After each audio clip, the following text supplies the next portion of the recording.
هو أنا ليه ربنا سايبني؟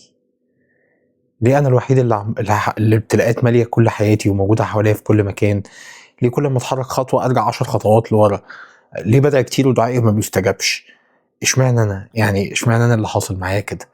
ال ال ال ال لو أنت موجود في الحالة ديّة فاعرف إن الحالة ديّة عدِّت عليّا وعدِّت عليك وعدِّت على كل الناس. الحالة اللي بيبقى فيها سائد عندنا 3 مشاعر رئيسية. أول حاجة هي حالة الشك، إن هو أنا شاكك في كل حاجة حواليّا، أنا مش شايف إن في أي حاجة ممكن تحقق نتيجة، أنا خايف من كل حاجة، كل الناس مش مقتنع بالعلاقة معاهم.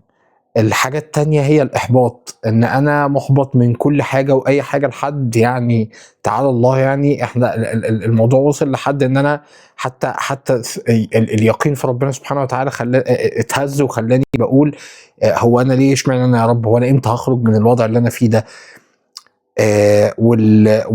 والحاجة التالتة اللي هو دايمًا بتبقى مع الشك والإحباط، اللي هي مرحلة طبعًا عدم الثقة، إن أنا لمّا باجي أتحرك أي خطوة أنا عندي شك في نفسي، عندي شك في إمكانياتي، عندي شك هل أنا قادر أعمل ده والّا لأ؟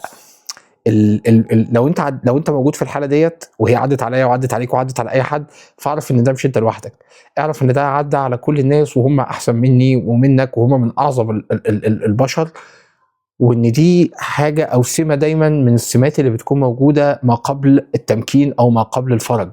أنت بتدعي ربنا سبحانه وتعالى كتير، شايف إن الدعاء ما بيستجابش، طب أنت عارف إن ال إن إن إن ده تقريبًا ده اللي حصل في قصة سيدنا يونس، لمّا هو وذنون إذ ذهب مغاضبًا، ذنون ده سيدنا يونس، ذهب مغاضبًا لأن أهله قعد يدعيهم فترة طويلة جدًا، يُقال إن هو ما أسلمش معاه إلا طول الفترة ديّة إلا واحد.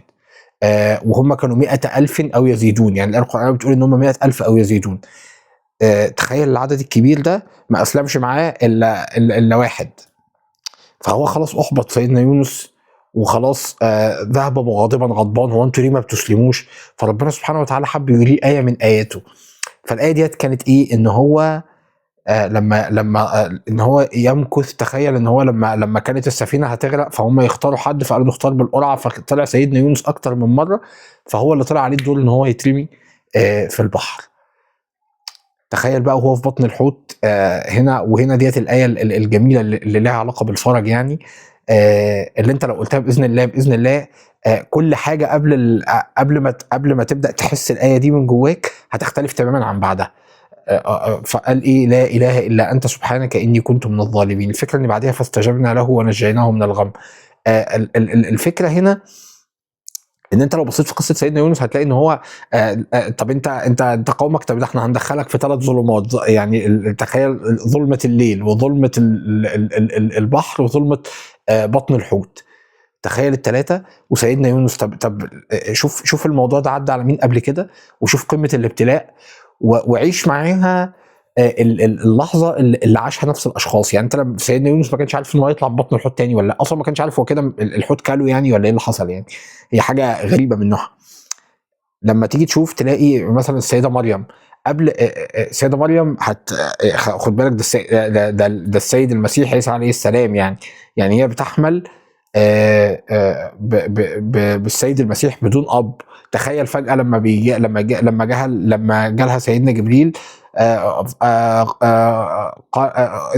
قال الآيات في سورة مريم، قالت أنى يكون لي غلام ولم يمسسني بشر ولم أك بغيا، قال كذلك قال ربك هو علي هين. ربنا سبحانه وتعالى وإحنا هنجعله آية للناس. فجأة فحملته، تخيل بقى إحساسها وهي حامل، في بشرى من ربنا سبحانه وتعالى، بس في اللحظة اللي هي موجودة فيها هي مش عارفة إيه اللي هيحصل. حتى الآيات حتى يعني جميلة أوي وهي بتعبر عن إحساسها. فحملته فانتبذت به مكانا قصيا، راحت بعيد عن الناس، هي مش عارفة تواجه الناس تقول لهم إيه. ولما فأجاءها المخاض قالت إيه بقى؟ قالت يا ليتني مت قبل هذا وكنت ناسيا منسيا. خد بالك بقى هنا الحلول بقى بتيجي الربانية هنا، في فكرة اللي هو السعي والتحرك، ان انت رغم كل الألم ده هي دلوقتي بتقول ايه؟ قالت يا ليتني مت قبل هذا وكنت ناسيا منسيا، يا ريتني ما جيت الدنيا اصلا، انا مش عارفة ايه اللي انا فيه ده. فتخيل الحلول بتاعت ربنا سبحانه وتعالى هي سنه كونيه. ربنا سبحانه وتعالى مش هيحصل لك معجزه، مش هيحصل اي حاجه، مش هيتغير حاجه في حياتك الا لو انت خدت خطوه. عارف انت اللي هو من تقرب الي شبرا تقربت اليه ذراعا. طب ما انت لازم تتقرب الشبر، لو ما تقربتش يعني فاذكروني اذكركم. يعني هي لازم العلاقه مع ربنا سبحانه وتعالى تبدا ان انت تاخد خطوه. في قصه السيده مريم هي لا يعني في وسط كل ده، يعني المفروض الطبيعي ايه بقى؟ ان هو المعجزه حاصله بكل الاشكال، وان هي بقت حامل واجاءها المخاض خلاص هتولد. ربنا سبحانه وتعالى وهزي اليك بجذع النخله. طب ايه هزي اليك بجذع النخله؟ يعني اولا انتوا عارفين ان النخل لو مهما قعدت تهزها حامل في قمه الضعف بتاعها لانها في المخاض يعني الولاده، هل هي لو هزت جذع النخله هتنزل تمر؟ هل ده طبيعي؟ يعني هل لو اشد راجل فينا جه وهز النخله هل هي هتنزل اي تمر؟ مستحيل. لكن ربنا سبحانه وتعالى بيقول ان هو الحال ده مش هيتغير الا لما تهز جذع النخله. فهي رساله لينا كلنا ان هو لو ما هزتش جذع النخله النتائج هتبقى ثابته. لو ما خدتش بالاسباب، لو ما ساعدتش، لو ما اجتهدتش، لو ما اتحركتش اي حركه يمين وشمال، لو ما ساعدتش بين الصفا والمروه وجريت 7 اشواط وانت مش عارف انت بتعمل ايه، لو ما اذنتش زي سيدنا ابراهيم واذن في الناس بالحج. سيدنا ابراهيم لما بيقول يا رب ااذن في مين؟ ده انا في صحراء ومفيش ناس. قال له انما عليك الاذان وعلينا البلاغ، بس انت لازم تاذن. لو انت ما اذنتش احنا البلاغ لازم يبدا الاول بشخص يتبنى الرساله ويبدا ان هو يتحرك ويبدا ان هو يتكلم. النجاح، ولو انت عايز تغيير الواقع اللي هو المحبط اللي حواليك ده، مش هيجي الا ان انت قررت تاخد اول خطوه باللي تحت ايدك النهارده. وده لو احنا جينا نتكلم في الحل، فانت اول حاجه حاله الاحباط دي ملهاش اي مخرج الا انت. فعارف انت لما سيدنا يعقوب قال لاولاده ايه؟ يا بني يذهبوا فتحسسوا من يوسف واخيه ولا تيأسوا من روح الله انه لا ييأس من روح الله الا القوم الكافرون. انت قوم اتحرك، مش مطلوب منك حاجه. انت مطلوب منك ان انت لو انت الدنيا كلها ضيقه وعليك وشايف ان كل الابواب اتقفلت في وشك، باب ربنا سبحانه وتعالى دايما مفتوح. الجأ لربنا سبحانه وتعالى. ايه ده؟ ربنا سبحانه وتعالى فاتح لنا 100 باب، فاتح لنا 100 باب. انت فتح لك باب بالذكر وقال لك في 100 فقلت استغفروا ربكم انه كان غفارا يرسل السماء عليكم مدرارا. الصلاه على النبي صلى الله عليه وسلم، لا حول ولا قوه الا بالله كتير، قيام الليل، الدعاء. ربنا سبحانه وتعالى فتح لنا ابواب كتير قوي قوي قوي نقدر ان احنا نتقرب بيها الى لربنا سبحانه وتعالى وتفتح لنا ابواب الفرج. ليه؟ لان هو ده وكل حاجه فيها دعاء. يعني انت في الاول وفي الاخر لما تلاقي نفسك في حاجه زي كده، ابدا شوف ايه الدعاء اللي مناسب للوضع اللي انت موجود فيه دلوقتي وادعيه والح بالدعاء فيه. الحاجه الثانيه اتحرك الحركه اللي انت عارفها دلوقتي حالا النهارده في الوقت اللي انت موجود فيه، مش الحركه اللي انت بتقول لو كان عندي كنت عملت. مفيش لو، انت محتاج تتحرك اللي تحت ايدك النهارده دلوقتي في الوقت اللي انت موجود فيه. ده الحركه البسيطه ديت انت كده، انت عارف انت كده بتهز جذع النخله. هو جذع نخله الحركه ديت مالهاش لازمه. انت هتنزل تمشي في الشارع، انا هجري بين الصفا والمروه، بجري بين جبلين في ارض قحط مفيش فيها بني ادمين، مفيش حاجه تحصل. لا، في حاجه تحصل، لان انت ماشي كده مع سنه ربنا سبحانه وتعالى في الكون اللي هو فرضها، اللي هو ان انت لو عملت كده ربنا سبحانه وتعالى وعدك ان هو النتائج هتتغير.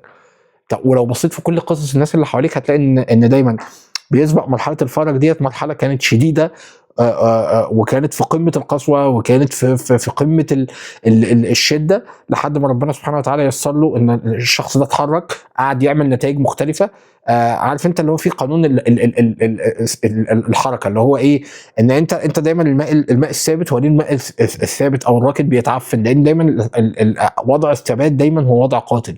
فانت لو ثابت او مكانك، اوعى تتخيل ان في اي نتائج هتتغير في الدنيا. اوعى تتخيل ان انت لو قعدت من هنا للسنه الجايه تتكلم عن ان انت محبط ومفيش حد سامعك ومفيش حد حاسس بيك ان في حاجه هتتغير. يعني استعين بربنا سبحانه وتعالى واجمد وتحرك من مكانك. ده السبيل الوحيد ان انت تخرج من اي حاجه انت موجود فيها. غير كده فصدقني انت بتضحك على نفسك، وغير كده انت ماشي ضد سنه ربنا سبحانه وتعالى في الكون اللي حتى ما اتطبقتش مع احب خلق الله ربنا سبحانه وتعالى. ده بالعكس، ده هم الناس اللي كانوا احب الناس لربنا سبحانه وتعالى اللي هم الانبياء ثم الذين يلونهم ثم الذين يلونهم. مفيش حاجه غيرت الموضوع ده في حياتهم الا الحركه، ان هم كانوا دايما بيتحركوا كتير وبيتحركوا في كل الاتجاهات وبيجيبوا كل اللي يقدروا عليه كل ما في وسعهم عشان يقدروا ان هم يجتهدوا.